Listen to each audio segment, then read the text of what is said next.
Well, so my name is Lauren. I am I'm just finishing my first year of graduate school in the DBMI department. And I'm one of the helpers for this program this summer. So I'm going to call on Stephanie. Stephanie, will you turn on your camera, or if you're comfortable turning on your camera, and introduce yourself real quick? Hi everyone, I'm Stephanie. I am an incoming senior at UC Irvine studying material science and engineering. I'll popcorn it to Steven. Hi, my name is Steven. I'm a rising senior at UC San Diego studying chemical engineering. And I'll popcorn it to Mayuri. Hi everybody, my name's Mayuri and I'm a second year medical student at Eastern Virginia Medical School. And this is kind of my first exposure to bioinformatics, so really exciting. And I guess I'll popcorn it to Reid. Okay, so actually that's me. And sorry, Anika, she's below me, yeah. Hi everyone, my name is Anika. I'm going to be a third year student at UCSD. I'm majoring in bioinformatics and I'm going to popcorn it to Karina.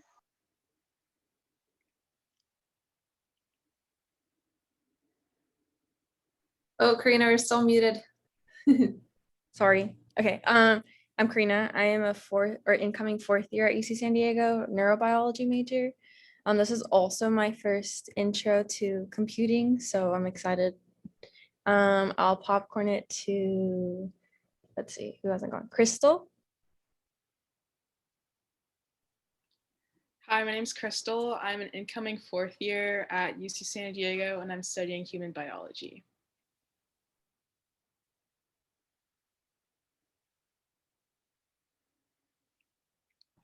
Sorry, I forgot to popcorn. Let's do Romina. Hi everyone. I'm a junior student at UCSD and I'm majoring in biomedical engineering. I'll popcorn it to Louisa. Hi, I'm Louisa. I'm an incoming third year at Emory and Emory University, and I'm studying biology and philosophy. And I'll popcorn it to Phoenix. Hello, I'm a grad student from Cal State San Marcos studying computer science, and this is my first time going into bioinformatics. I'm happy to be here. I've been in San Marcos for a long time, so yeah, that's me. I'll popcorn it to Maha.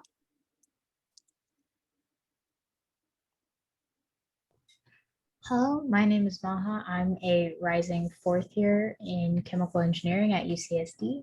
And is there anyone left? I think Christina, you haven't gone? Hi, I'm Christina. I am a PhD student in epidemiology at UCSD, and I will popcorn it to Maxim. Yep. So, hi, I'm a rising third year computer science student, and I'm really enjoying this internship opportunity. And I'll popcorn this to Armin. Hi, can everybody see me? Okay, cool. My name is Armin. I'm a falling senior. I just graduated from UC Davis with a degree in cognitive science. Happy to be here. Happy to come up with ridiculous ways to say that I've graduated, falling, outgoing, whatever. And I'll popcorn it to, I don't think Zaid has gone yet, so him. Hi everyone, my name is Reid. I'm a postdoc student at UCSD. I'm working with Lauren, Dr. Kula, and Dr. Ko to facilitate the internship, and I'm here for support if you need any. Awesome. I think that's everyone. So Reid, if you want to do your own little intro and then take us on. Thank you. Sure thing. Nice to meet everybody. Great intros, and it's interesting to see where everybody comes from. So great to have or to be here with you. My name is Reid Otsuji, and I'm a librarian, of course, at UC San Diego. I'm not located in Geisel, but right here is my building. That's the biomedical library building. So when we do return to campus, that's where I'm physically located. And I think Mary Lynn, that you've met earlier a couple of weeks ago, is also located in the same building as me, and we work together in the same program, which is called the Research Data Curation Program. There's a lot of my work that I do as my role as a librarian is a lot of foundational computing training. So I don't know if a lot of you have heard about the carpentries, but that's one of my primary focuses that I do as a part of my job, is doing a lot of foundational computing training, mostly with Unix shell, Python, SQL, not Python, sorry, R. I'm not the Python person. Some of the R, and then I think I mentioned, I don't know if I mentioned or not, but version control with Git, and then also using GitHub online. So again, we offer a lot of workshops that will be similar to what I'm going to go through today, kind of how this lesson flows. And if you're ever at all interested in continuing on learning some of those other tools and applications, I'd highly recommend looking at the Carpentries workshops. We do offer them. At least two official ones twice a year. There's actually one coming up in September. So again, if you want to continue what you learn here and from the other couple of classes that I'll be giving lectures on, I definitely recommend signing up for those. They're all free, and they're also taught by other really good carpentry instructors. So I guess with that said, in the chat, there is a couple of links for downloading the application called DB Browser, and then also a data set from Figshare. I guess, can I see a show of hands for the people who have installed it? And again, this is necessary if you want to follow along with what we're going through today. And then I guess if you like it, you always have the application on your machine afterwards. But if you have it installed, yeah,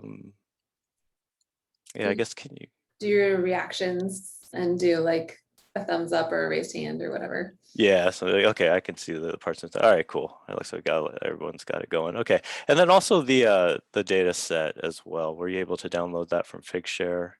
It's a pretty small file with a bunch of CSVs in it.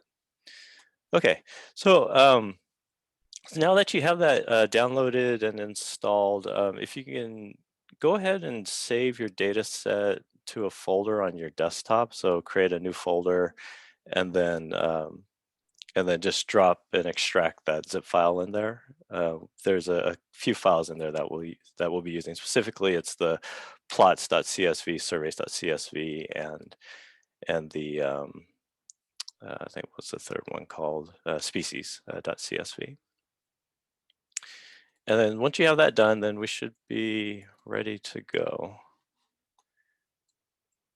So for the first part that I'm going to go through, actually I'm going to share my screen, and I'm going to pull up a presentation. A lot of this is information that that you've probably have already heard from Dr. Hogarth's lecture, the recorded lecture. But I'm going to go ahead and just go through as a quick overview and reminder. And again, if you have any questions about anything, feel free to just shout out. There's no reason to not interrupt me for anything. So, and I'm happy for interruptions. But let's see. Let me go ahead and get started with that. Okay, so I assume you can see my screen. And we'll just kind of go through this intro slides, and I'll go through these pretty quickly because, again, I know that you've covered this information already in the video slides or the video presentation, which is very good, by the way. There's a lot of good information there about relational databases. Okay, so as you probably already know, SQL or SQL, that some people call it, is either or, stands for the structured query language, and the SQL allows us to interact with relational databases using well, basically structured queries, and the queries are pretty simple in themselves, as you'll see once we start working with some of them. These queries can allow you to perform a number of actions, such as inserting, updating, and deleting information in databases.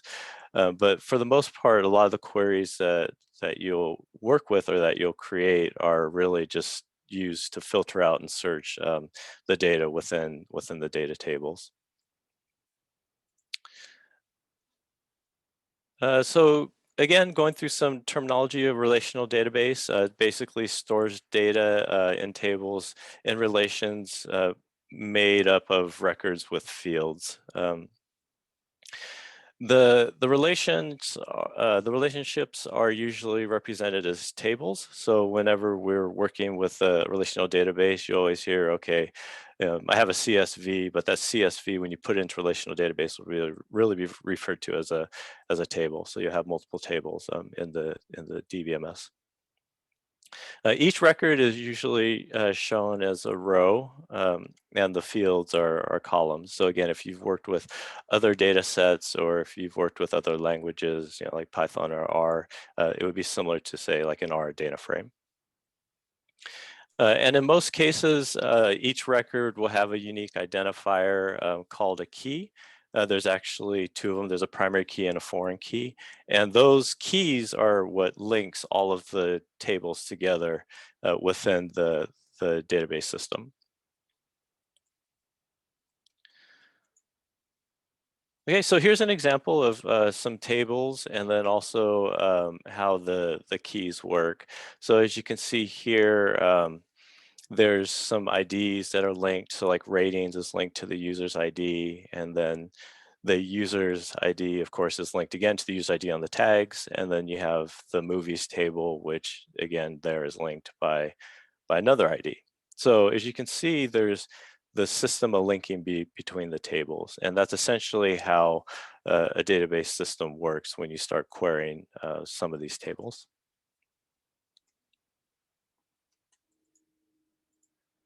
And then, as I mentioned, there's the primary key and the foreign keys. The primary keys are the main keys that link the tables, and then there's the foreign keys, which are like I guess sub fields or subcategories that link the tables together. So it kind of works in combination with both.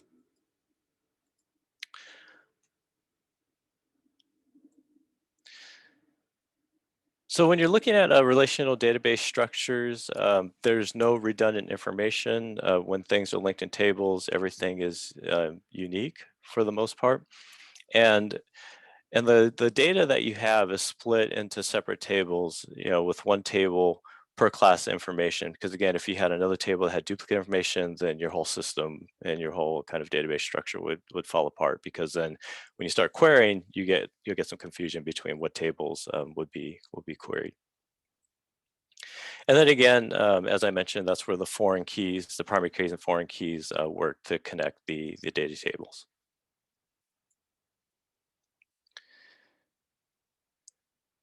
Okay, so this is kind of like the million-dollar question, why use relational databases? Well, the relational databases, it keeps all your data separate from your analysis. So you're basically working outside in another system and querying it to pull information that you would use for your analysis.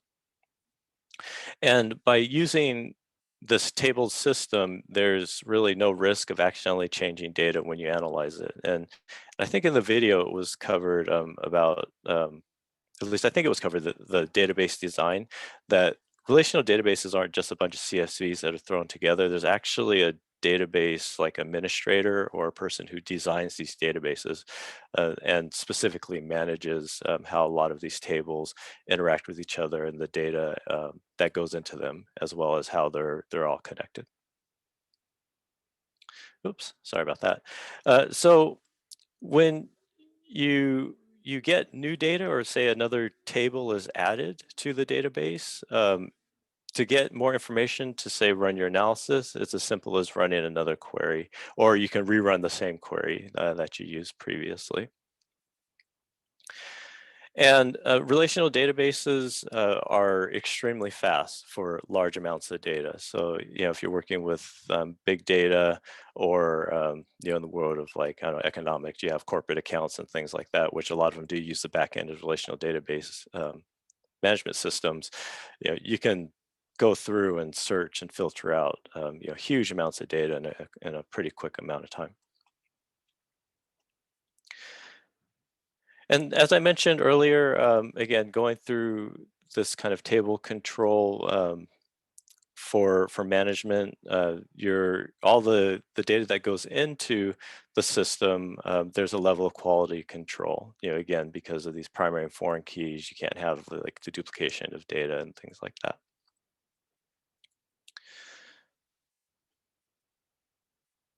Okay. So there are data types that are used by SQL and also in the tables. And so again, if you're familiar with other programming languages, they also have similar data types where you have your integers, you have your floats. In this case with SQL, there's currency, like a currency data type. You have your character types. So keep that in mind. And then in this little chart here, it shows you the different types of database management systems that use the various data types. So there's Postgres, like MySQL, Oracle, and then there's a SQL Server. And then of course, Access is Microsoft's system.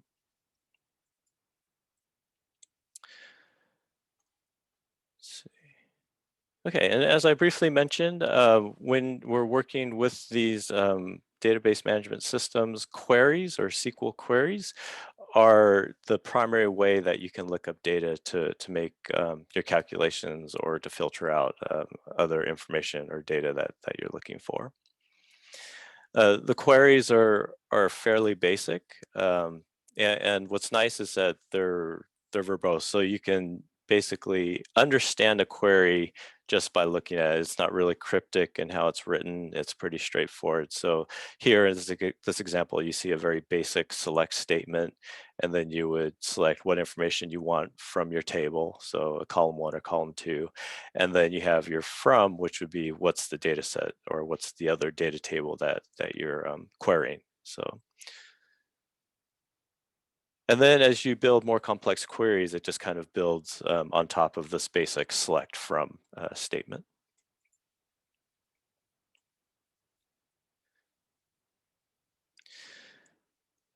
Okay, so in the video, I believe there were other types or forms of SQL that's available. Today, we're going to use the SQLite. Which again, when you're running queries with SQL, whether it's in SQL, Postgres, or whatever system that you're looking at, the statements are all essentially the same. All the clauses that you're going to use will function in other database systems. So it's nice to learn SQL because once you learn it, then again you can apply it to other systems.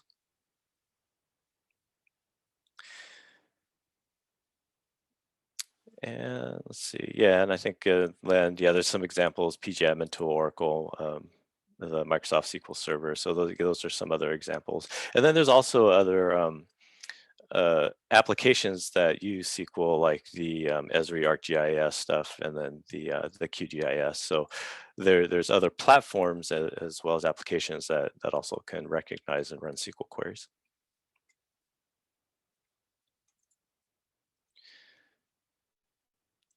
Okay, so the data set, if you download it from the Figshare link that was shared earlier, this is just a little bit of information about the data that we'll be looking at. It's a time series for a small mammal community in southern Arizona. I won't go through all this, but you can read it there. And if you really want the deep information about the data set, you can check the Figshare link. Okay, so let's go ahead and jump into a hands-on section here where we'll start working with the DB browser application. So I'm going to go ahead and stop sharing. Let's see.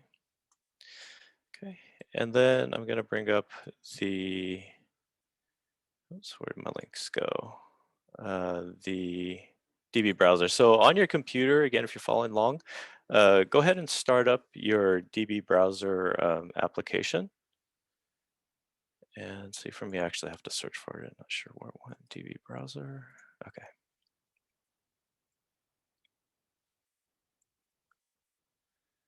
Okay. And I will share my screen again.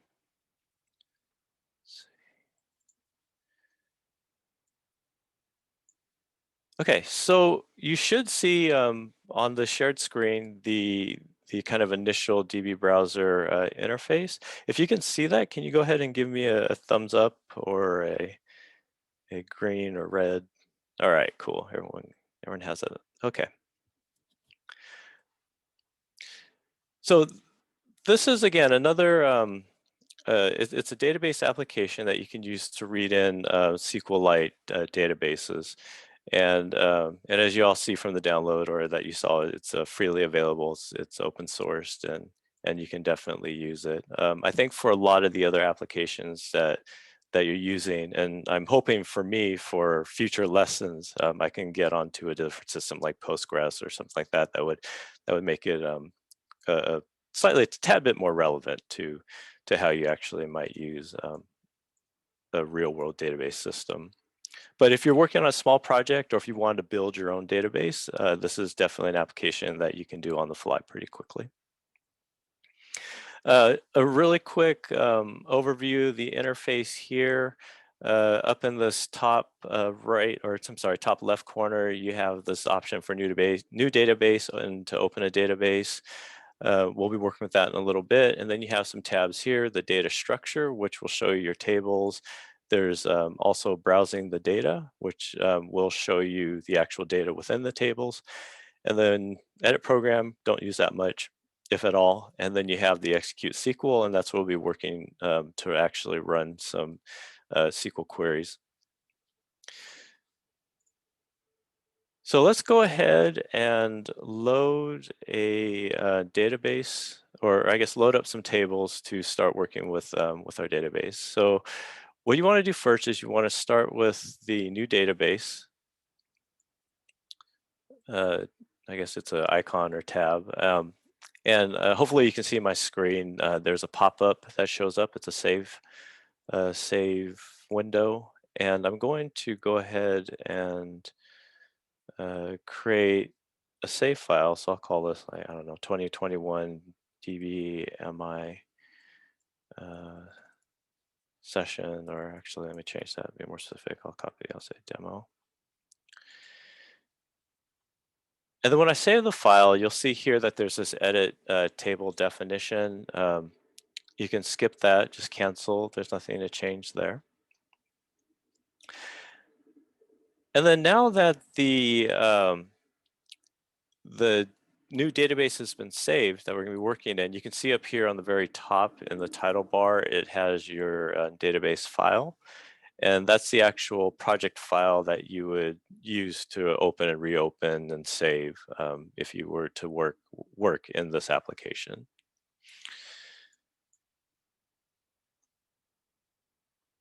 Okay, so now that we have the database saved, what we want to do is import some data in here, or to start creating a table. And to do that, you want to go up to the File menu. And again, hopefully you can see this, but if you can't, it's under the main File menu. And then there's an import selection. And then under the import, there's a table from CSV file. And you want to select that.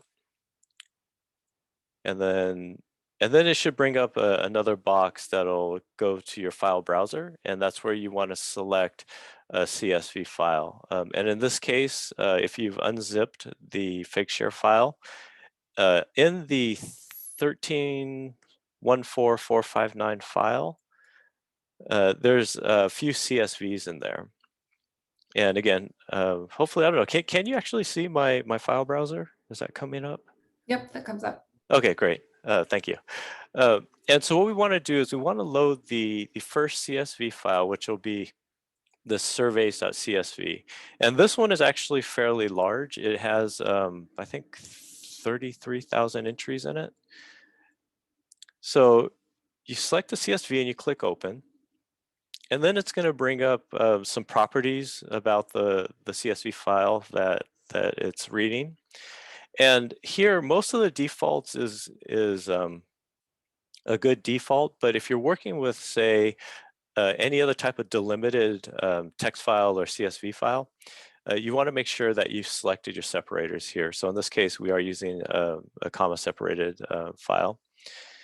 And quote characters, that's all fine, encoding UTF-8. The one important thing that you do want to make sure is that you have this column names in the first line checked, especially if the first line, which a lot of people do, is add headings for each of the columns.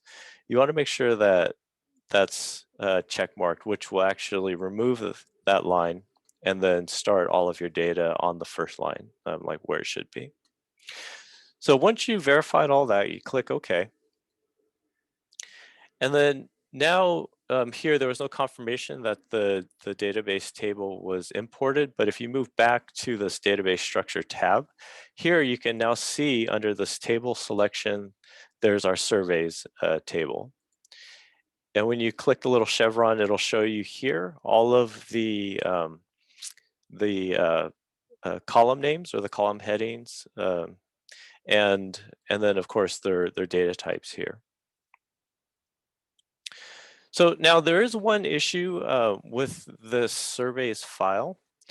And if you look closely at the data types, there's two that actually have some information that's not the right data type. So here you can see the hindfoot length is set as text and the weight is text.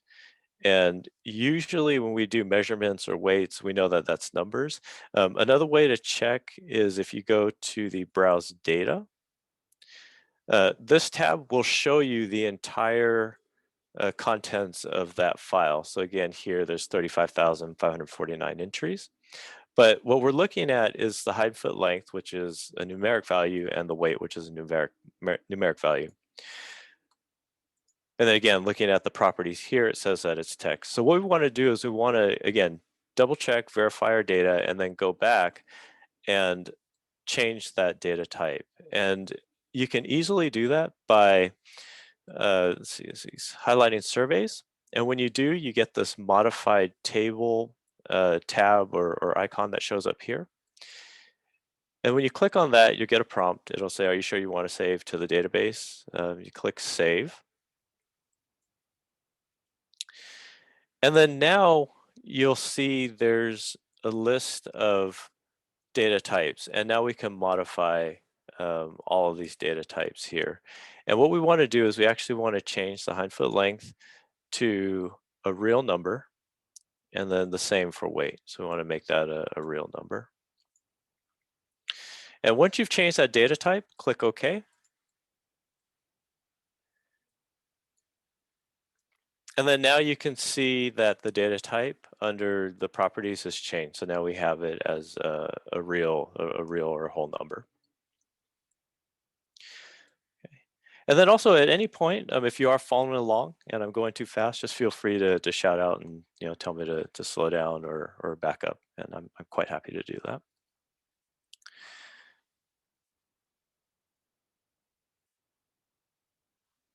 Okay. So now that we have the surveys added in, we want to go ahead and do that for the next two CSV files that we have, and that'll be for the plots and the species. So again, as a review, go up into the file menu, import table from CSV, and then select your CSV file. So in this case, I'm going to start with plots. And then double check that my headings all start at row 1, or my data starts at row 1. And then we have it added there, so plots there. Okay. And then next we'll do the same thing. Oops, we don't want to modify that. Next we'll go ahead and do the same thing for the species table. So go up to File menu, import table from CSV. And then we'll import the species table. Okay, again, verify your data is on line 1. And now we're all set. So these are the 3 tables that we're going to work with, and this essentially makes up our database. So we've now created a database that we can use to start querying some of the information from this data set.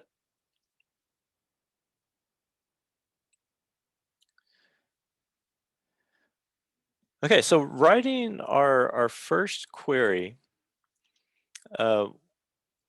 what we want to do is go over to the Execute SQL tab, and you're going to get this box here that's basically your text editor. And actually, let me cycle back really quickly to the Browse Data tab. Again, here, when we added the survey file, this is where you can see all of the data that's within the surveys table. But you can also check your other tables here. So if you click this table, it'll give you a little pop-up menu, and you can quickly go through and look at all the contents of those tables. And again, it's another way to verify that all your data is correct, and those are the correct tables that you wanted to add into your database. So next, let's go ahead and go back to the Execute SQL, because again, this is where you're actually going to run your queries. And we can go ahead and start typing our basic first query. So from the slides, there was the simple select statement here, where we have select and then from, and then the data that we want to pull from. So here it'll be surveys. Oops, if I can spell correctly, surveys. And that'll be our first query. But before we run it, I just want to point out that that when you write SQL queries, I think in most of the database systems, SQL is case insensitive. So you can actually write queries here. I can use select in lowercase. I can type in from in lowercase. But the statements themselves, or the clauses, generally should be written in capitals just because it's for ease of reading. And if you do end up using lowercase for your statements, you want to keep it consistent for what you use when you're writing the queries. And yeah, and I just saw the question in chat. The tables were surveys, plots, and combined. Correct. Yeah, surveys, plots, and species is the one that you want to load. And then at any point, if DB browser crashes or you fall behind and you didn't get those tables, you can actually load the I think there's a SQLite file, like a .SQLite file, and I think it says mammals something, or I don't have the name off the top of my head, but you can load that one, and that actually gets you back up to speed. It has all 3 of those tables loaded. Okay, so going back to this first SQL query, once you write it, oh, sorry, and I forgot, as a part of the case insensitive and consistency comments, you also want to end your queries with the semicolon. And that's basically like, say, the close parentheses or the close squirrely brackets in other programming languages. That basically says it's the end of that query. So always remember that if you run into any errors and your SQL statement doesn't run, always check for that semicolon at the end. And I think also in some applications it might run, so I know it's a little confusing, but just again for consistency, always use the semicolon. So now that we have this written, here in this toolbar, you can see that there's this execute all buttons and then execute current line. We want to run the execute all. And so when you click on that, now our query is actually run. So if you've done that, you've run your first query, and now you can see the table that you have here. So basically what the statement is doing is kind of very similar to the Browse Data tab where you can see all the information in the table. So we're saying select, which is the SQL clause, and then you have your asterisk, which is, again, if you're familiar with wildcards, it's basically saying select everything from, and then the table that you're looking for, which is the surveys table. Okay, so now that's our result there. Okay, now looking at this table information here, we have this year column, and we also have some of the other column, record ID, month, day, species. Now, if we just wanted to pull a single column of information, you would replace the asterisk and you could type in the column or the variable that you're looking for. So here, select year from surveys, and then now when we run that, your results will show the year only. Okay. And again, there's a bunch of 1977s because it's just a huge data set. So if you scroll down, you can see the numbers and the years change.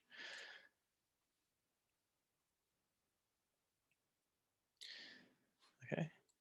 And then now we can also combine other columns or other information that we want to pull from those tables. And we can do that by typing our select, and then here I'm going to be lazy and I'm just going to add to this SQL query already.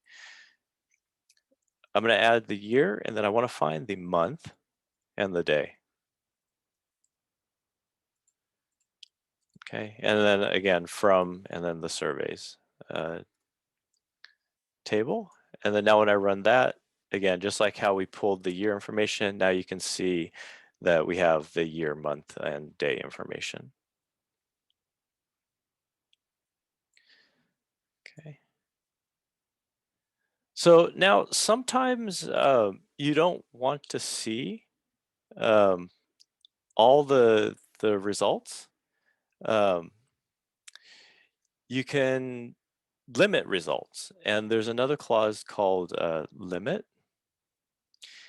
And in this case, so for example, this file we have 30, I don't know, was it 35,000 entries in here. And so say we just want to limit to the first 10, then what we can do is, let's go ahead and start over. So we'll do select, and we'll select everything, but we want to limit the information to 10 entries. So here we'll type select everything from our table, and then we're going to use the clause limit, and we'll set that to 10. And you can set it to 20, 30, however much you want. And when you run that, now you can see here, and I'm scrolling all the way to the bottom, that there's our last entry, which is number 10.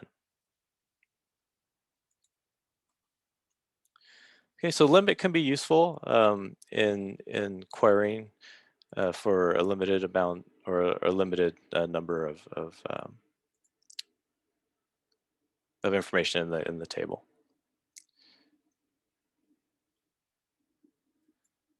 Okay, so now moving on, if we wanted to find the unique values, so not the duplicates, but unique values, we can quickly see, like say for example, here we'll look at the species table. We can find the unique species by using another, let's see, select another clause called select distinct. Okay. Oops. So select distinct, and then we're going to specify what column that we want to look at, which will be species ID. And then we'll type in from, and again, we're going to look at the surveys data. Okay.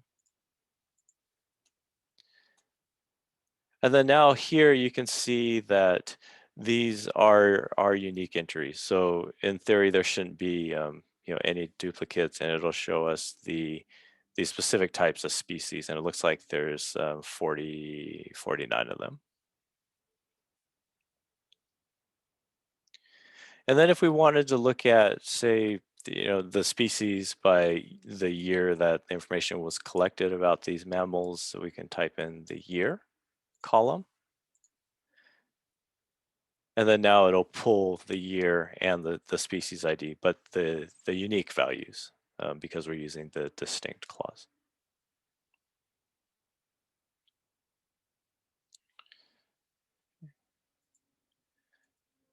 So here, another thing that we can do in SQL queries is we can do some calculations, and I'll show just a basic example. So for example, let's say we wanted to look at the mass of each individual species on different dates, but we wanted it in kilograms instead of grams. So to do that, we'll create a query, and we'll look for the year and the month, so the date that the data was taken and the day. And then we also want the weight information, but we want to, again, convert it from grams to kilograms. And to do that, we'll divide that by 1,000. And then specify again the, surveys, the table that we wanted to run this calculation. So when we run that, now you can see here that, again, because this data set is so huge, all the nulls came up first. But if we scroll down, now you can see that the weight value has been converted. And then if we go back to look at our original data, we go to the Browse Data tab, and you scroll down, and you can see the weights here, which should be specified in grams.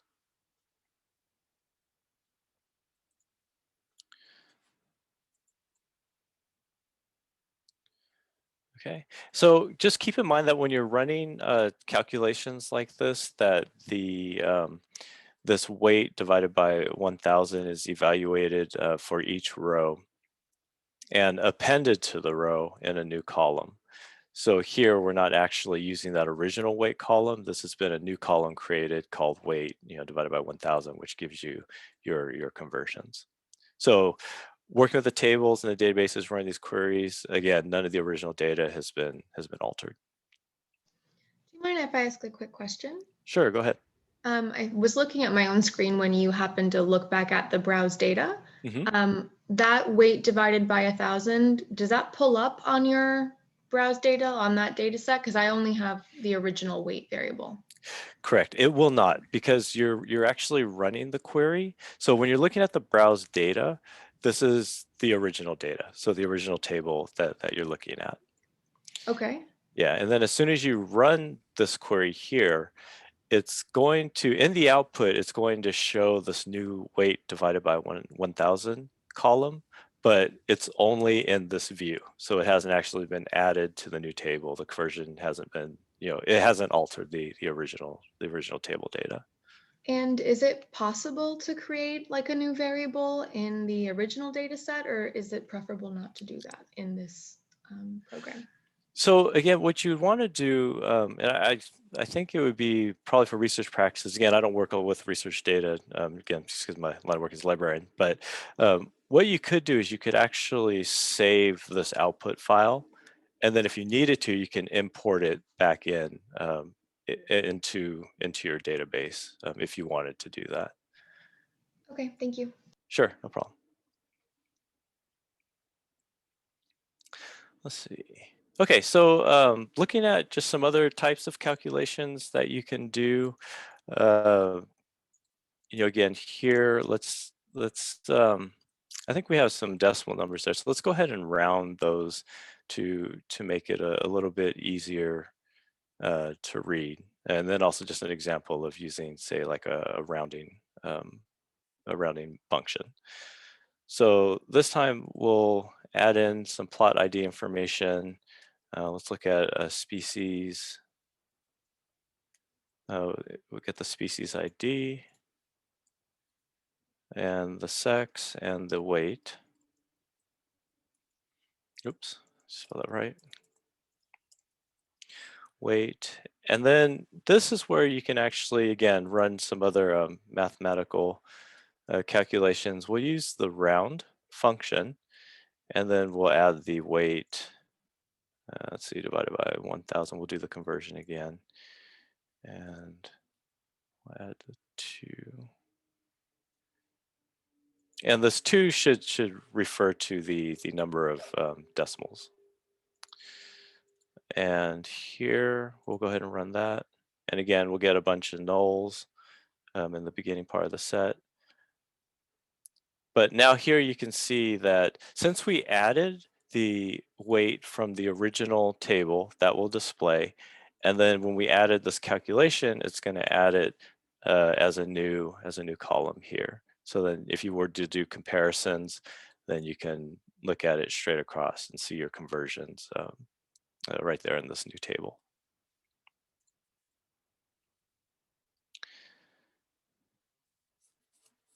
Okay, so let's see here. Okay, so I have one just like really quick exercise, again, if you're following along. Let me go ahead and copy that in here. It's just something for you to try. And here, let me go ahead and add this and let me paste that, okay. Yeah, sorry, my font size is pretty big, but that should be the whole thing. And actually, I'll pause right here really quickly. I noticed back in the chat there was a comment I think that Lauren made about the commenting in SQL. And yes, there is a couple ways you can do that. And one is if you use the / and an asterisk on the front and end of whatever you want to comment. Here in this program, you can see it turn green, specifying that's a comment. And another way you can do a comment is also by using, I think it's a double hyphen. And then that will basically do the same thing. So I'm going to go ahead and leave this comment here. And if you can take, maybe 30 seconds to maybe a minute or so to try to figure this out, see if you can. And if you think you got a good query that would solve this problem, feel free to drop it in chat or just shout out.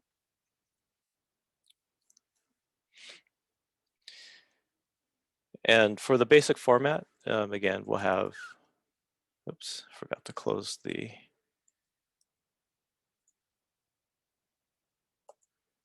thing. Okay, so we have the select and from.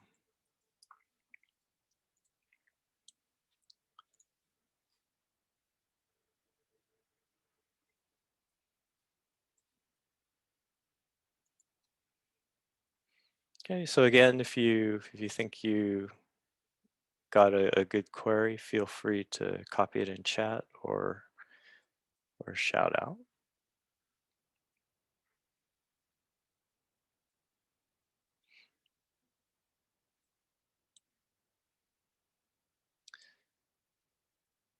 All right, cool. First to chat, Stephen. So select the year, month, day, species ID, weight times 1,000 from surveys.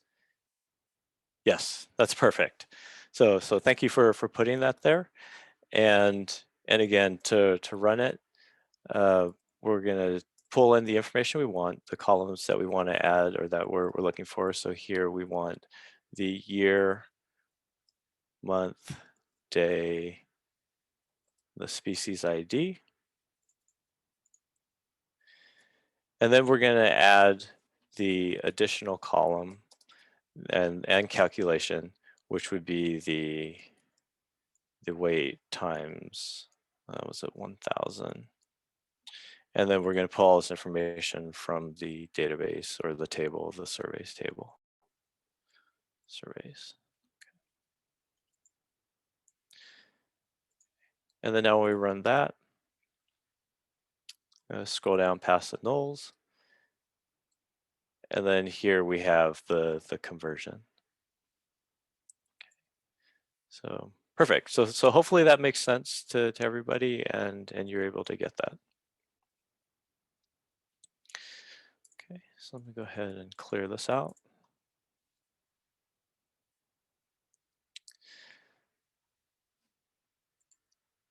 Okay, so next I want to introduce another SQL clause. It's the where clause, and that's basically what you would use to filter data. So really selecting only the data meeting a certain criteria. So for example, let's say that we want data for the species Dipodomys merriam, which I think is labeled as DM in our species list. So if we just want that species, this is where the where clause will come into play. So here, let's go ahead and write a select statement. And we'll select all of them because we want all the entries that have the species. And we're going to take it from survey.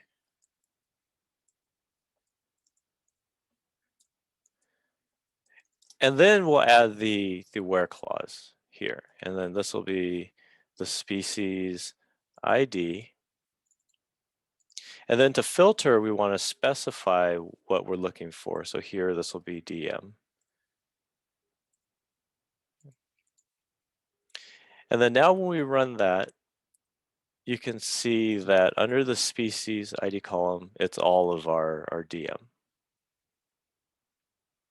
Okay. So that's where the where clause, again, you can think of that as a filter or a way to filter information in your tables. And just as another example, let's say we only want some data from the year 2000. So we'll do where and then year greater than equal to 2000. And then when we run that, we look at the year column there, and you can see that all of the information for the year 2000 is displayed in the table. And looking at this where clause here, it's also a good thing to note that you can use like these comparison operators. Excuse me. Excuse me. So like greater than equal to even not equal to will work under the or work with the where clause.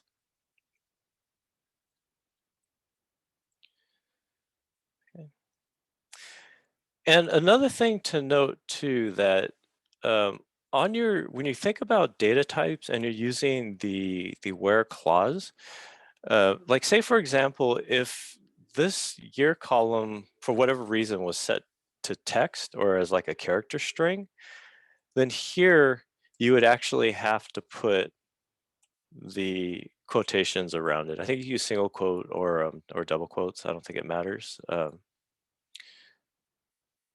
But you'll still get the same information. But when you do these quotes, that just tells SQL or tells the database to translate these as a character string, or read. I'm sorry, not translate, but read as a character string.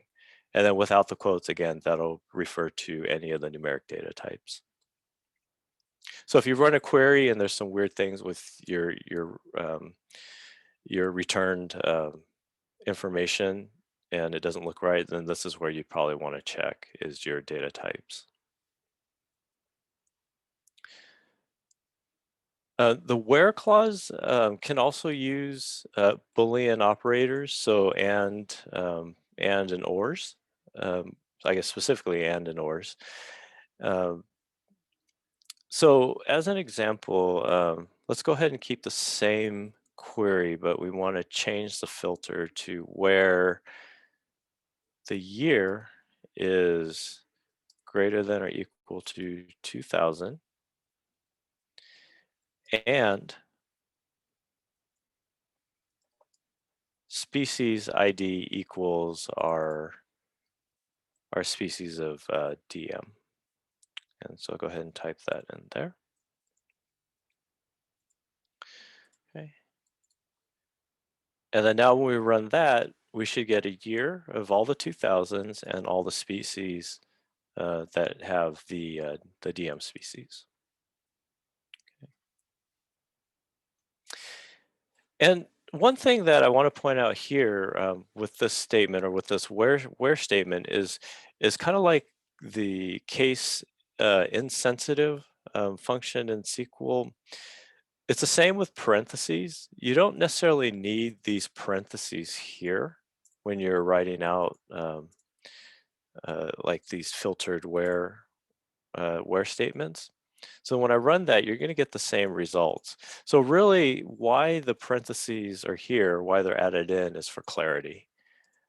Because again, you can write some pretty complex where statements, and it just helps to kind of break down how that statement's written. So the parentheses are useful, and I recommend using them if you end up writing a lot of SQL queries.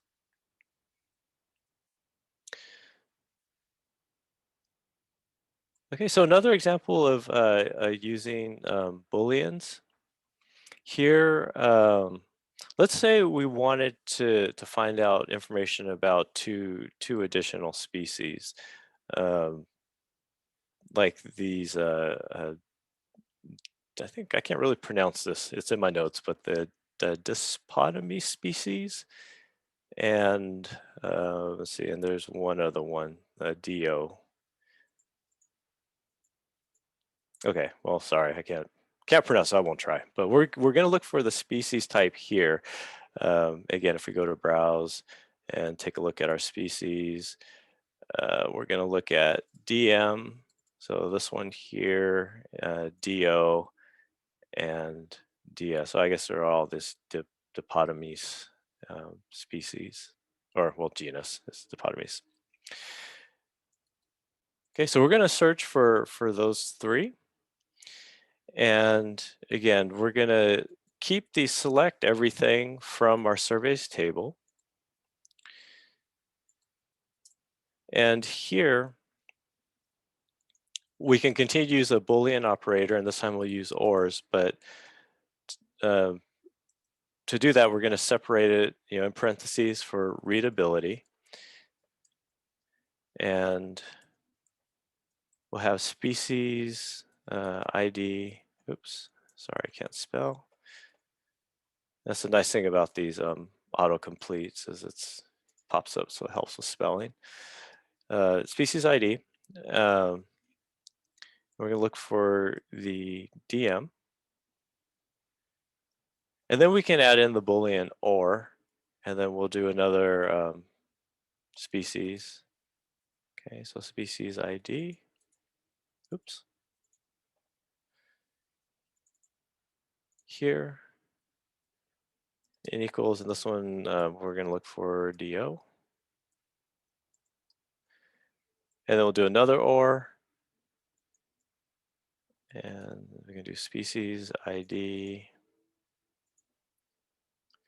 equals DS. And then close parentheses. Okay, so pretty long to write out, but let's go ahead and run that. And then now again, when we look at our species column here, you're going to see that it's pulling the three things that we're looking for. So in this short section here, you can see there's the DMDO and the DS. Okay, so again, another way to filter, say, multiple data within a table. Let's see. Okay. And I'm trying to see if this is something I can do. Okay, let's go ahead and do one more challenge here. I'm going to copy it into my screen. Okay, let me shrink this down. Okay. No, sorry, my font's really big, so let me make this in a couple lines.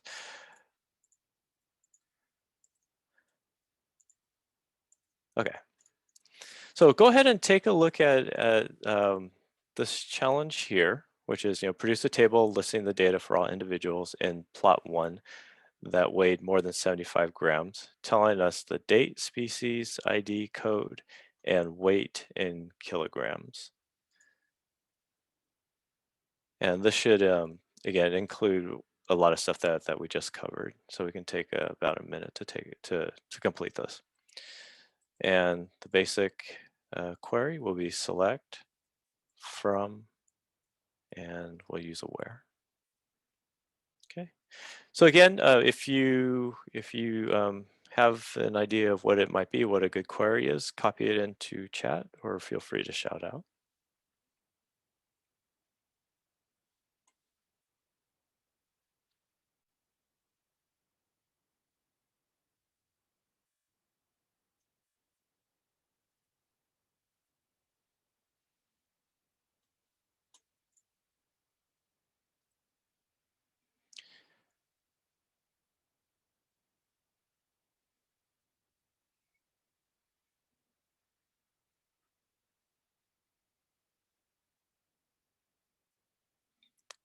Okay. So if anybody has an idea, feel free to put it in chat. Even a partial query is all good.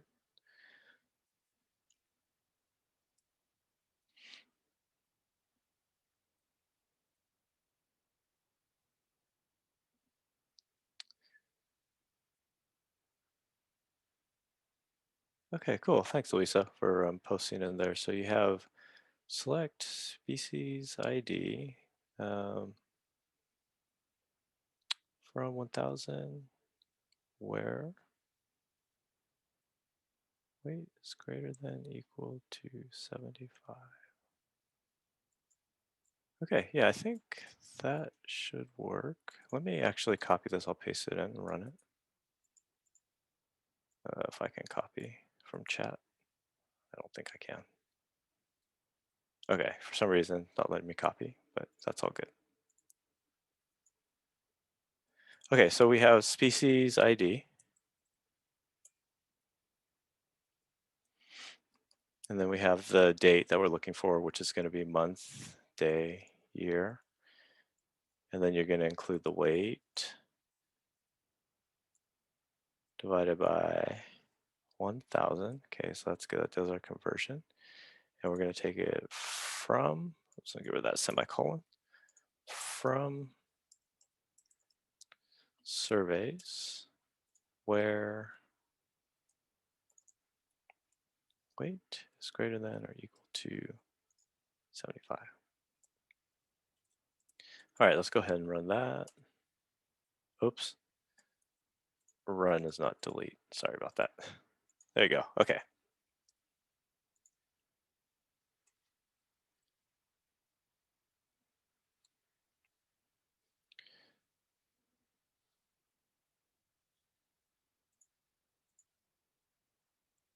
Okay, great. So I think here we have all the information we're looking for. And one thing we want to check is to verify that this information came from the plot ID 1. So let's go ahead and go back to our browse data, plots. Oh, oops, sorry. Let's see, surveys. Okay, and our plot ID here is 1.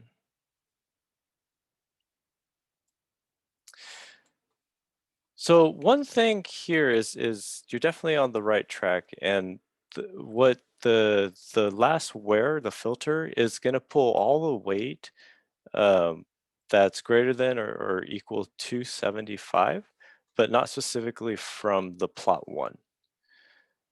So we're looking at the information from, sorry, it's right here, this plot 1 column.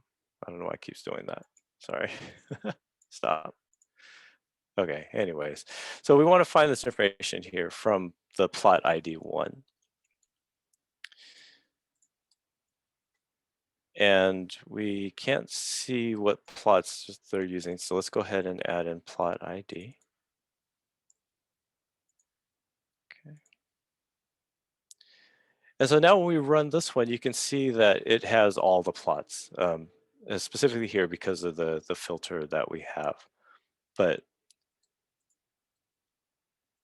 what we can do is actually add in a Boolean here where we can specify that we want plot ID. And here we're going to run the Boolean, and then we want to pull all the weight that's either greater than or equal to 75. So when we run that, and then now you can see here under the plot ID, we have everything from plot 1. So definitely great job working that one out. And again, this is one of those weird things too, where in this plot 1, it wasn't really specified, okay, from the plot surveys, this is where you'd have to know your data to look at the plot 1 ID. And you can add it if you wanted to verify it here. And then later on, if you're working with this data, you can remove that, and then it removes all the plot information, and then you would have what you were specifically looking for. So again, great job, and thanks for volunteering your code.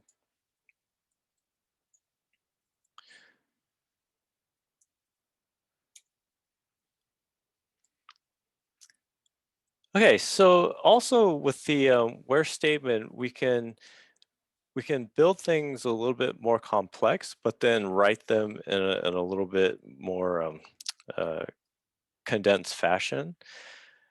So say, for example, if we were looking for the same information, those same 3 species that we were looking for, or the same genuses, excuse me, could write the same thing. So let's go ahead and add in our select everything from surveys where, okay, and then now again, we want to find things from the year 2000, and we're going to use our Boolean. And then now we want to find all 3 of those. So instead of, like in the last example, we wrote out the 3 groups of parentheses for each one. There's another clause that's called the in clause, and it just basically makes everything easy to understand. It essentially combines, it's like a powerful or statement, if you want to think of it that way. And to use it, we would write our Boolean, and then here you would say species,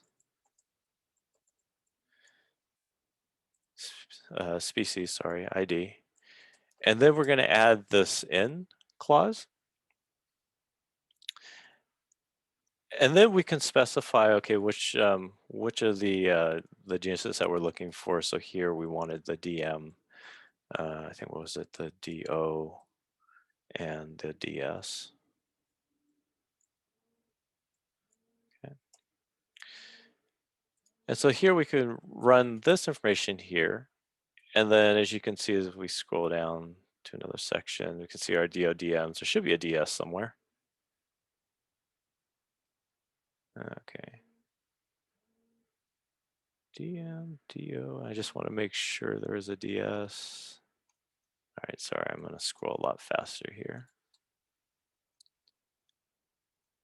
324 DM, DO.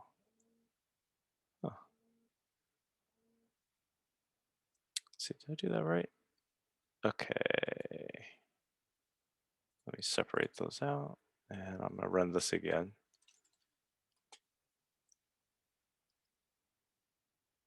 Okay, maybe there's not a whole lot of DSs. Okay, well, it's possible that there weren't any for the year 2000 too. Yeah, there's only up to 1999 for DSs. Okay, yeah, thank you. So yeah, okay, let's try this again. It's 1999. Let's see, there we go.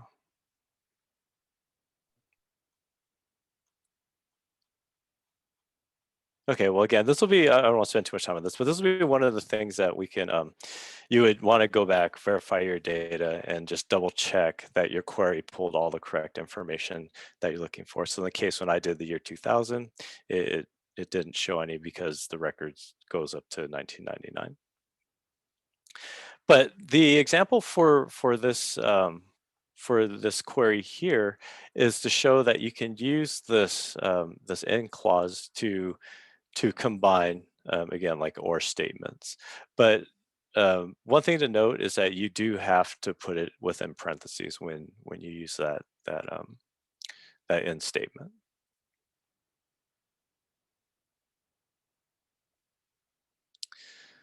Okay, let's see how we're doing on time. Okay, so we're about 3:13. Let's see. I know we're covering things pretty quickly, but just want to take a quick poll. Does anybody want to take a short, like 3-minute break, or are you all good to keep going?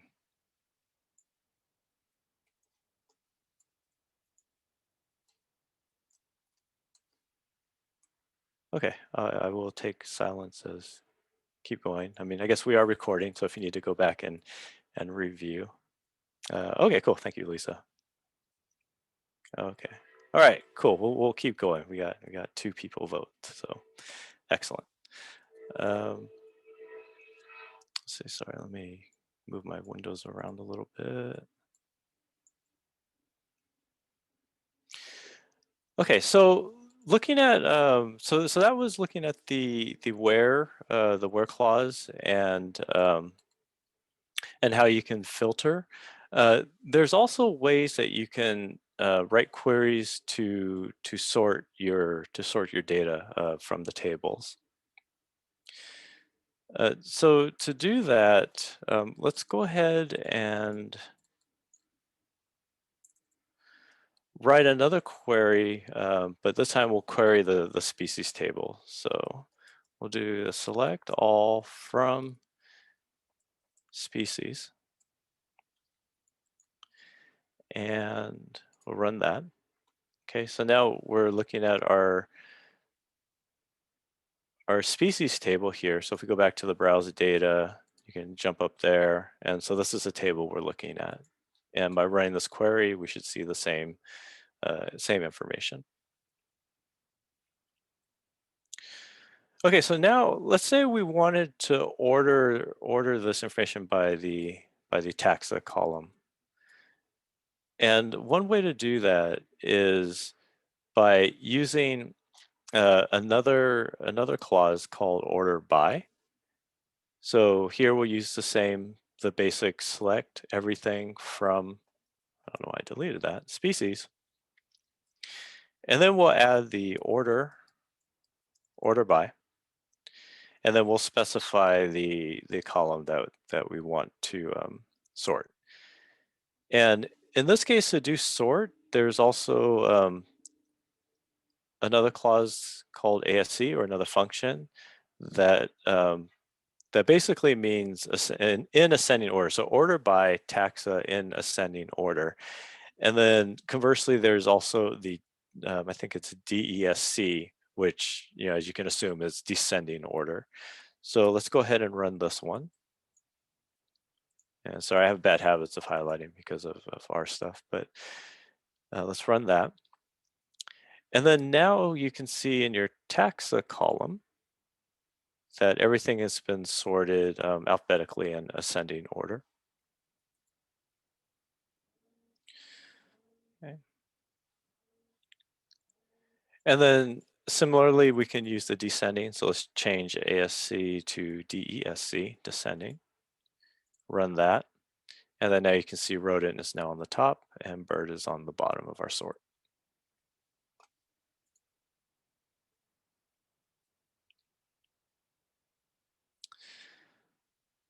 Let's see.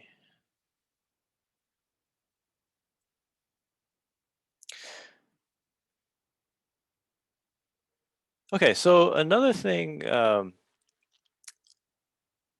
about using the order by clause is that when you can actually sort by using ascending and descending in one query, but always remember that the ascending order is the default.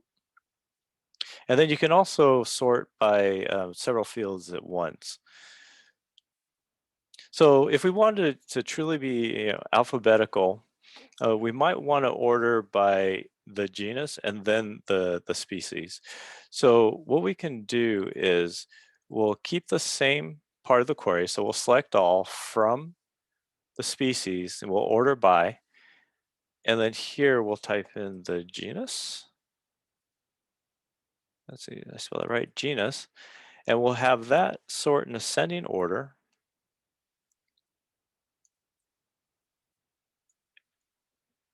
And then we'll sort the species. And we'll sort that in ascending order.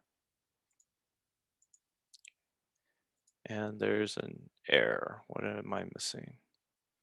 So select star from species order by genus. It's Oh, ASC. ASC. Yeah, thank you. ASC.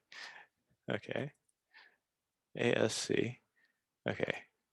Yeah, and thankfully there are the colors that show up, and I didn't realize it was the same kind of purpley color. I think it's the problem with wearing these blue blocker glasses too. Is everything kind of looks the same colors, but yeah. So ASC. Okay, and then now it will show you the ordering. So here the genus first is alphabetical, and then the species should be in the secondary order. Which a lot of times this always confuses me when I think about it, but yeah, it should order again by the genus first in order, and then the species will be the secondary secondary sorting. Let's see.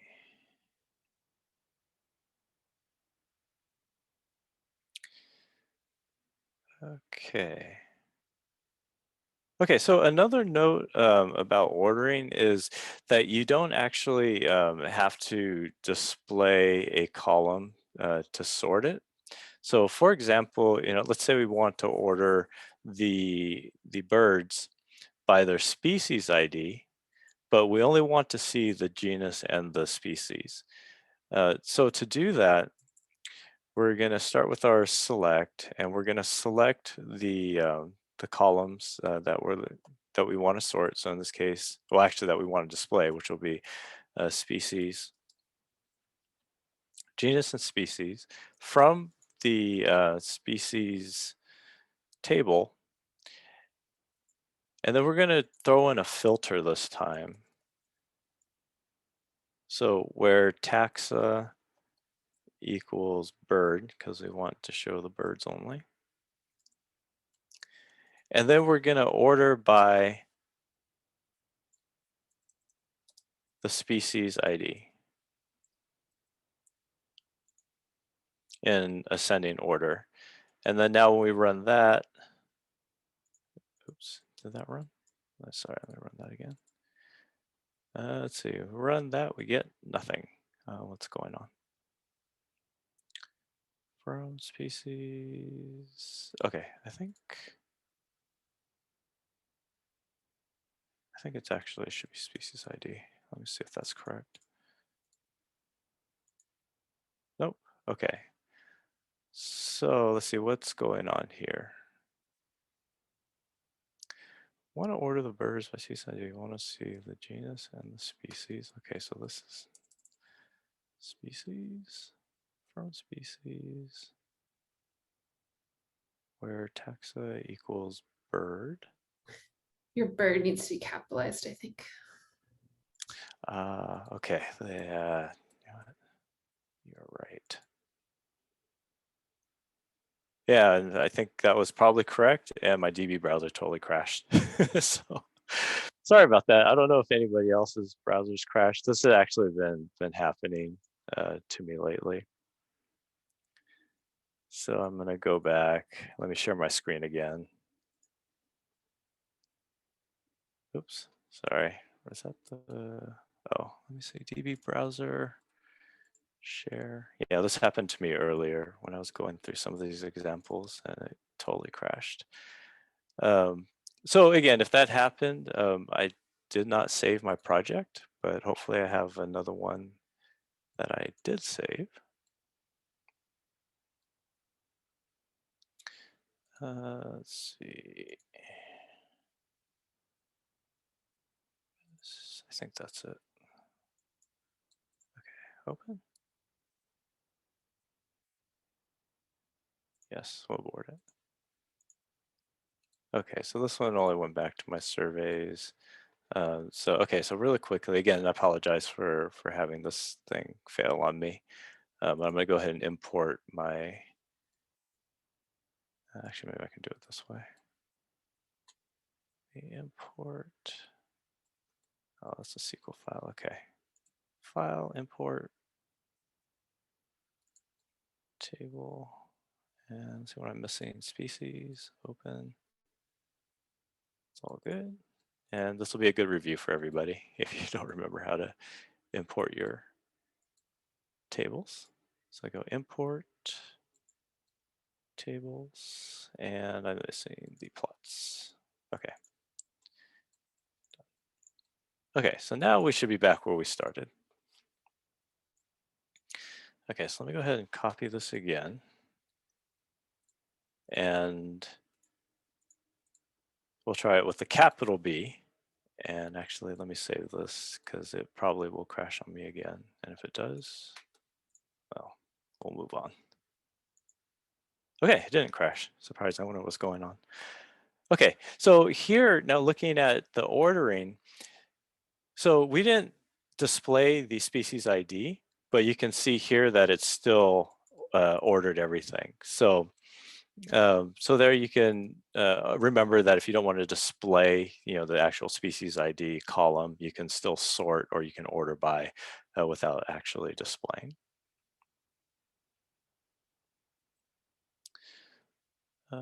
Let's see.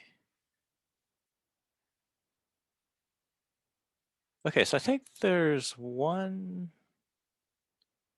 Let's see, let me check. I'm watching the time because I actually would like to jump in and demo how to use these same queries with an R package. And I actually think the link was shared in the schedule. So I'm going to go through that.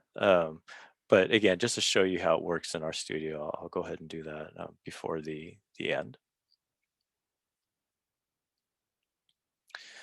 Let's see. Go through here.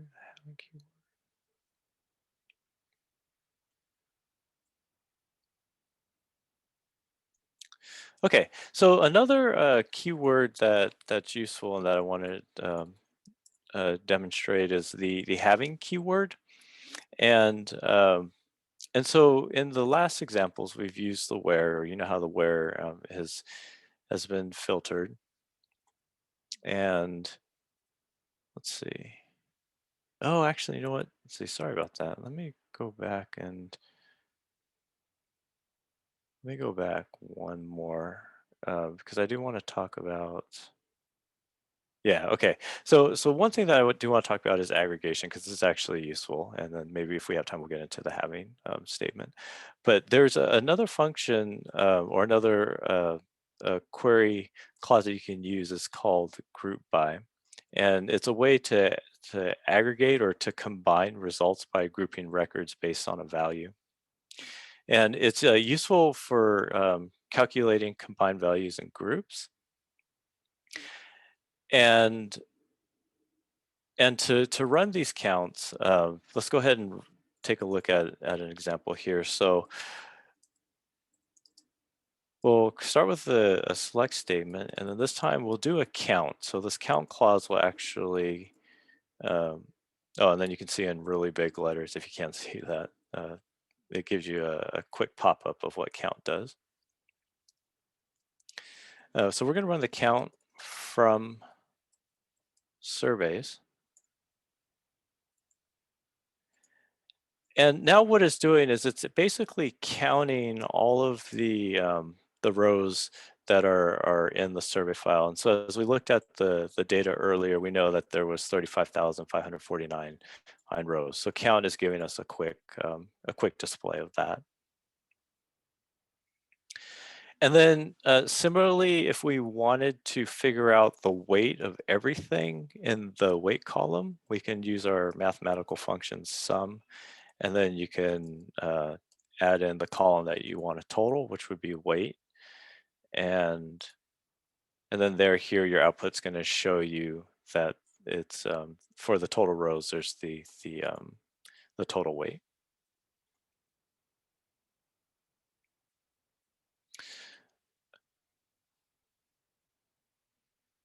And then given this number is pretty big, if we wanted to output this value into kilograms, we can also run some more math here by using the round that we used before. And then we'll have the sum weight, so the total weight, and then divided by 1000.00, and then 3 decimal places over.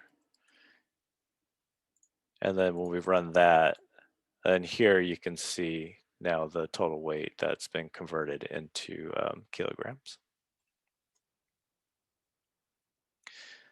So there's other aggregate functions. I'm not going to demonstrate them, but if you're curious, you can try them on your own. But there's the max and the min and the average that you can also calculate using this same thing. It would just be a matter of replacing the round value.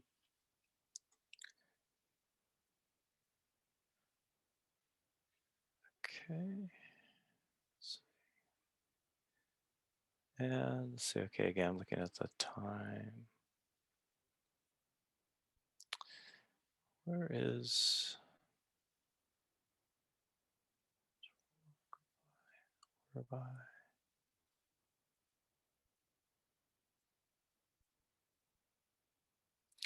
Okay, so another useful clause that you can use is the group by clause.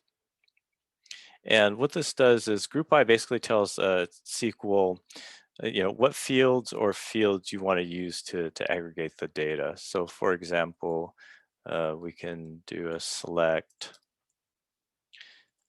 species ID, and then as we did before, we can do the count of everything from surveys. And then here we'll use the group by to aggregate the data in species ID. Okay.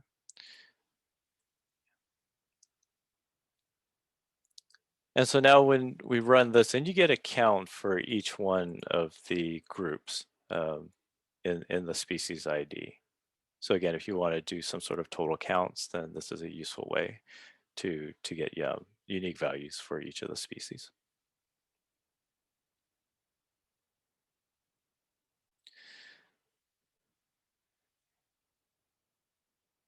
Okay, and then another thing that you can do is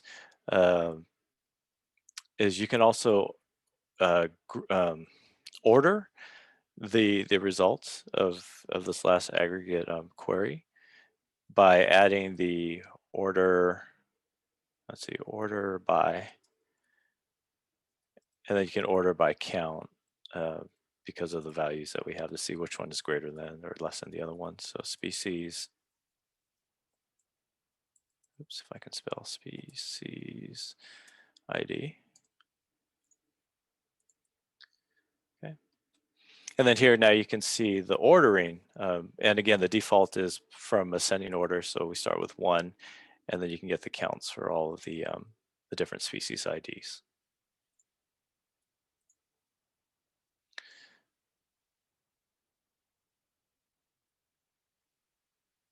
Okay.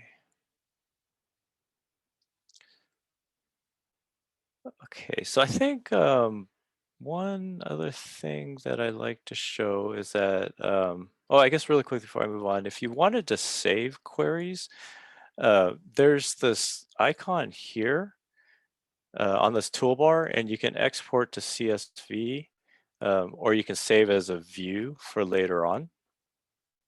So say, for example, you created this query and you wanted to reuse it. When you click the Save as View, we can say this is a species count.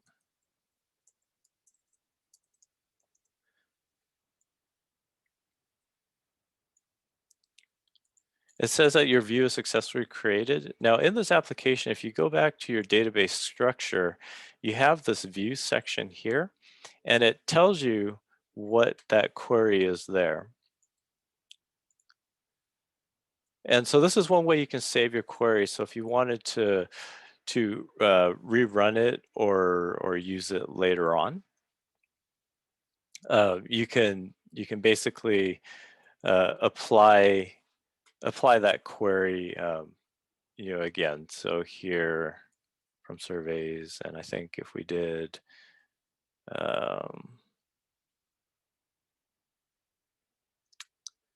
yeah, so if we take that query name that we created, which I forget what I did, species count. Okay, we'll see if this works. Oops, and replace this with species count.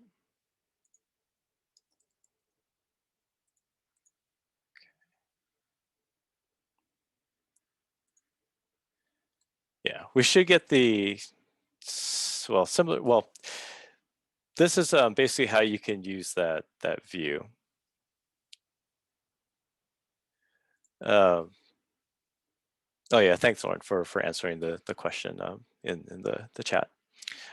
Here is where I reuse that view. So basically, if I want to take the data from the last from the results of that last query that we saved, and then rerun it on inside a new query, then you would get results. So again, it's another way that you can save and reuse queries. But if you wanted to save all the queries that were typed out or that you've written, you can export to CSV, and that will save all of the queries. In this case, I've been typing them one by one for the sake of the demo, but that's how you would save your information. Let's see. Okay, so I think there's actually a couple of other things that I haven't covered, which is the having clause, and then also working with nulls. And one of the most important features of SQL that would be taught in, say, more of an advanced lesson would be the use of joins. And that's where you would actually take multiple tables, or say one or two tables, and query them or combine them together to get, say, a huge or larger results of data and information. So there's a lot of tutorials that are out there about joins. I can share the lesson that I have, and that should give you a good idea about joins. But what I'd like to do now in the last, I guess, 20 minutes or so that we have, is to just show you how you can use SQL in R. So I'm going to go ahead and stop sharing. And I guess before I stop, is there any questions about DB browser and just kind of the general basics of the queries that are run?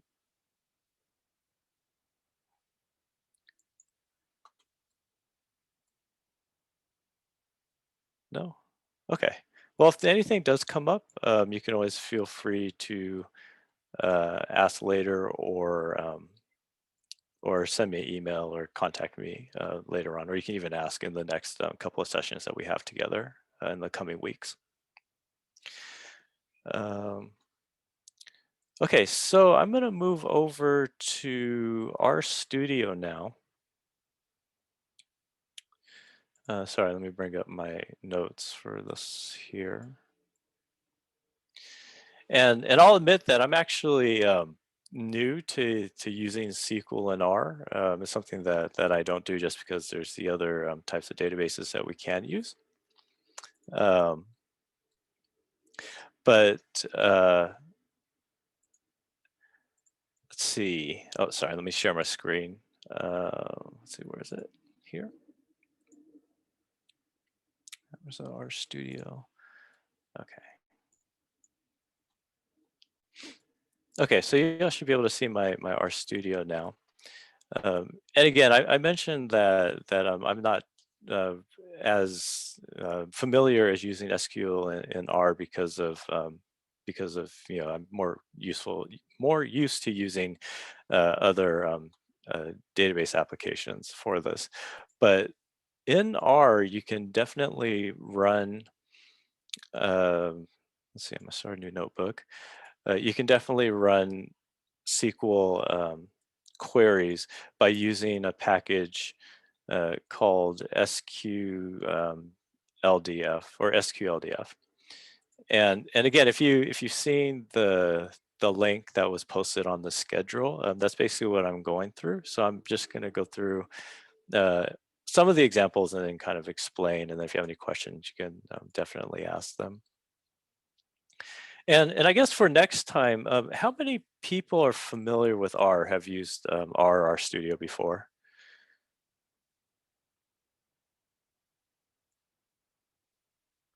Okay, some people, no. Okay, so there's a few of you that are familiar. I'll just also point out too that the next lesson will probably be pretty novice, pretty introductory. So keep that in mind for next time. But if you are familiar with R and R Studio, but you haven't used SQL and R, from what I've learned, this package is actually really cool. So to get started, I think I already have it installed, which is the SQLDF.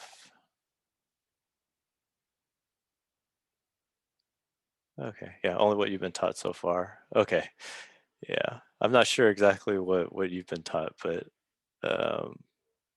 I'll be covering some of the basic stuff in the next one, so it'll kind of be a refresher if you're already familiar with it or if you've actually had an intro to it already. But then in the following class, we'll use a package to access the NCBI database, which will get a little bit more deep into using R for that. Okay, so here, okay, so I already have the package installed, but I'm going to go ahead and enable that under the packages tab there. And yeah, we can go ahead and start looking at how some of these queries are run in RStudio. So again, if you're not familiar with RStudio, I'm actually using the R notebook function in RStudio, where it's where you can document and run your code at the same time. Again, I like using this just because it helps me keep track of where I'm at, and then at the end I can share these notes out to everybody. Okay, so I've already loaded the library, and for a lot of these demos, we'll be using the built-in data files or the data sets that are within RStudio. So the first example is we'll be querying the iris data set, and if you're not familiar with that, we can type in iris here, and then if you look on the help page here, it'll tell you that it's information about measurement centimeters of variable, sepal length and width and petal lengths for 50 different flowers. So that's the data set that we're looking at. So to write a query, it's very similar to what we were already doing. I think the only difference is it's kind of more in an R-ish format. So here we have the package we're going to use, SQDLF, which is required for running all the queries. And then same thing, in this same format, we're going to run the select, and then we'll have the everything. And then this time we're going to pull from the iris database. So here we're going to specify iris. And I guess what's different between these queries and running it, say, in the DB browser is that everything is in parentheses and quotations, as opposed to ending with the semicolon. But when we run that here, you can see that it just pulled, this query pulled all the information from this iris database. The queries are also case insensitive. So again, as I mentioned before, I think across different systems, if you are using a lowercase or uppercase for your queries, just be consistent with the ones that you're using. One thing that is different that I noticed is that when you run in this SQLDF, sorry about that, the select statements are case sensitive when it comes to the data sets. And when we capitalize that here, we're going to get this error. It says cannot find this function. It's kind of a cryptic error, but it's mainly because this iris is not a data set. And usually in the standard format for queries, from or following your from, it should be, it should specify a data set. Okay. And then let's see, for these next couple of examples, we'll take a look at this biochemical oxygen data set. Again, another one that's built in. And here we can run the help if we want to know more about it, which would be good. Because here, these are the fields that we'll be querying. So so here there's the time and demand. So I guess there's only two columns of information. So it's good to know that, and it's good to look that up. And then now what we want to do is in R, we want to specify that we're going to work with the data. So we'll go ahead and load it, BOD, and then we'll take a view of this data. So we'll run that there. Okay. And so up here in this environment window, you'll see that we have the data set information. Again, we'll cover a lot of kind of importing data sets and taking a look at them in the next class. But here on the display, you can see that that's the information that we have. So it's a very small data set. Okay. So now if we wanted to query, say, one of the columns of data, let's see, we can do that the same way. So SQLDF. So to specify, we're going to use the package, and then in quotes, we can put our select query. So select, and then here we're going to specify the column. So we want, say, the information from demand, from, and then the data set that we're using, which in this case is BOD. And then close that.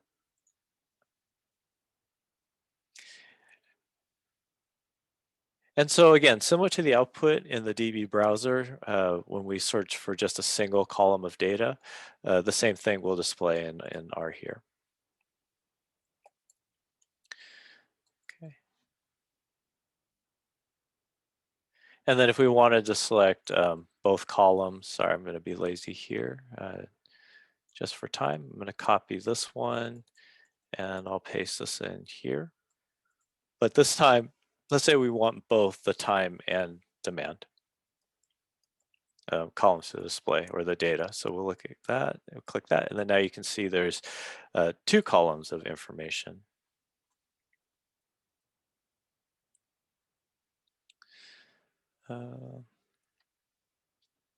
Okay, so going back to this iris data set, we'll use another example from that data set here, and let's go ahead and take a look at that iris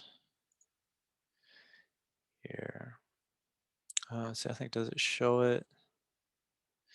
Yeah, you have these variables here. So the sepal.length, sepal.width, petal.length, and petal.width.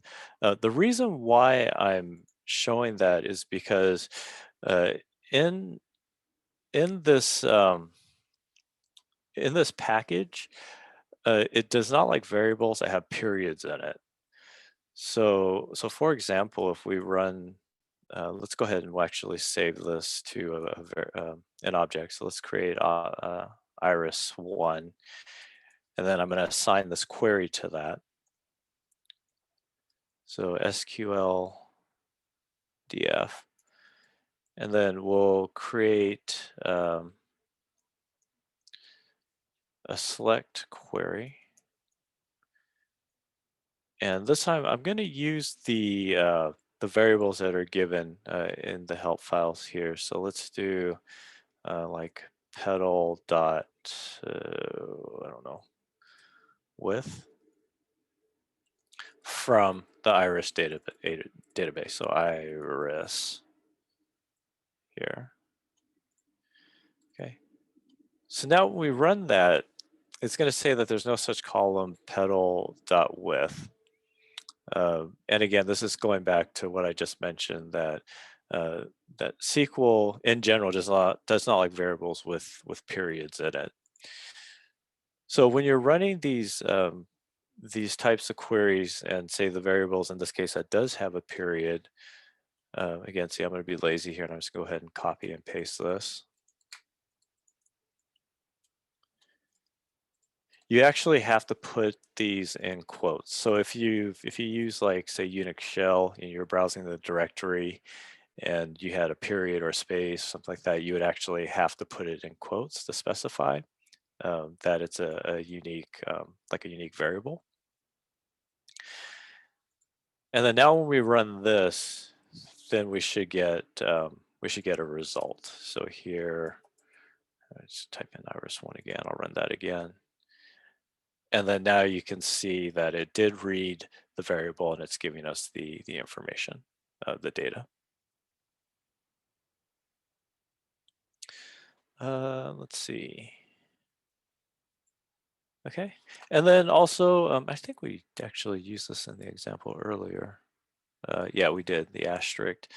So I won't talk too much about that. Basically, like in DB browser as well and other queries, wildcards can be used. So if you wanted to do a select all, like say for example, if we wanted to work with this with all of the BOD2 data, I'm going to go ahead and assign this to a new object, and then I'll type SQL df select, and then we're going to do select all. So this is the wildcard, which is the asterisk from, and then the BOD data set there. And then now when I run that, actually, sorry, I didn't actually show the view. Let me put BOD2. Okay, there's the output that you can see. It'll select everything from the BOD data set. Okay. And then again, similar to the other queries that we've run, you can also use a limit with this SQL df package. And here, again, as example, we'll do select star everything from the iris data set, but we're going to run a limit, or we're going to use a limit. So here we'll limit that to 5 data outputs. And now you can see that it's selecting everything from that iris database, but only giving us the first 5 rows.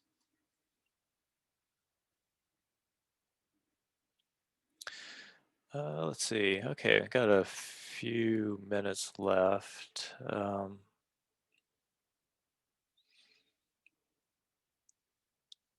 Okay, and if you wanted to combine something like this to, let's see, SQLDF, like say, for example, we wanted to use an order by along with some of these to expand the query. So we'll do select everything from, this time we're going to use another data set called orange as an example.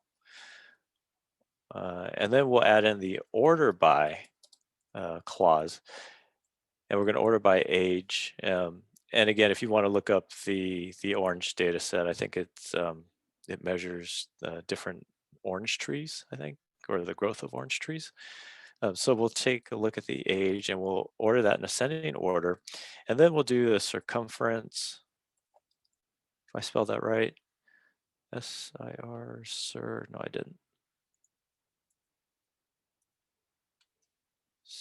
circumference. And then do a second ordering for descending order, and then we're going to add in a limit of 5 for our output. And hopefully I typed it right, and it didn't work. And I did that again. Instead of ACS, it should be ASC for ascending. And then now when you look at the output, we limited it to 5 rows of data. And the age, well, it's all 118, but it's in ascending order. I think if we expand this out to the entire data set, that'll probably make more sense. And then for the circumference, it's in descending order. So from largest to smallest. Okay, and it looks like there's a few more minutes. So I'll do a couple more examples. Let's see here. We can also use the conditional or the filtering, so the where statements, and also booleans as well. So here we'll do SQL df select star from a rock, I guess another data set, where Perry is greater than 5,000. This one is a long example that was given, I think, just to show that you can really combine a bunch of stuff together. 0.5, oops, 0.5, and then or permanent is 1,000. Okay. So here we've combined a standard select statement with a where. We're filtering to not 50,000, should be 5,000, using a Boolean or actually using 2 Booleans or, and then some sort of conditional there. And the rock parent perm could not find function. Oh, okay. SQL df. Okay. Okay. And so that all worked, and then they can see our data output.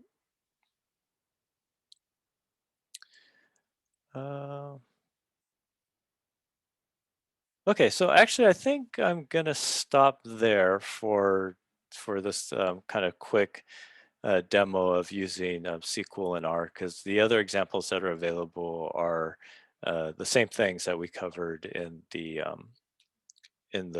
previous examples with the DB browser, but you can also do the aggregated data, so you can actually use some group by clauses, as well as there's a like clause in, which is similar to the combining like or statements and things like that. And then the like statement, which is searching or filtering based on parts of data that you're looking for. So in the case of like soybean, and you just want bean, you can use a like clause to search for that. And then also more powerful SQL statements and functions can be used with this SQL df package, like creating or doing joins or using joins and queries. Again, that's where you're combining tables in different ways. And then if you really get into using SQL with R, there's another package called, I think it's RSQL or RSQLite, I believe. And that's another more powerful package that actually combines the use of some other packages like dplyr and I think other ones in this tidyverse package, which again, we'll explain some of that in the next class. So I think I'm going to stop there, and I don't know if there's any questions that you may have about anything that we covered. Again, I'll share out these notes with, I guess, Lauren. I don't know if you'll be the one distributing them or with Elizabeth, but. Yeah, you can send them to Elizabeth as Okay. last. Okay, so yeah, I'll send them to Elizabeth, and I guess you can get you these lessons and information. Again, the lesson that I followed is from a data carpentry lesson, and it's actually really comprehensive. There's quite a bit that I didn't cover, just given time that we have for this class. But if you do have the time and you're interested in learning more about SQL, definitely run through that lesson, and it will be taught at the upcoming workshop in September, and you can learn a lot more about SQL. So if there's any questions, I'll go ahead and take them. Otherwise, that's all I have for today. Thank you. Great. Thank you. Thank you. Thank you. I'm going to stop the recording.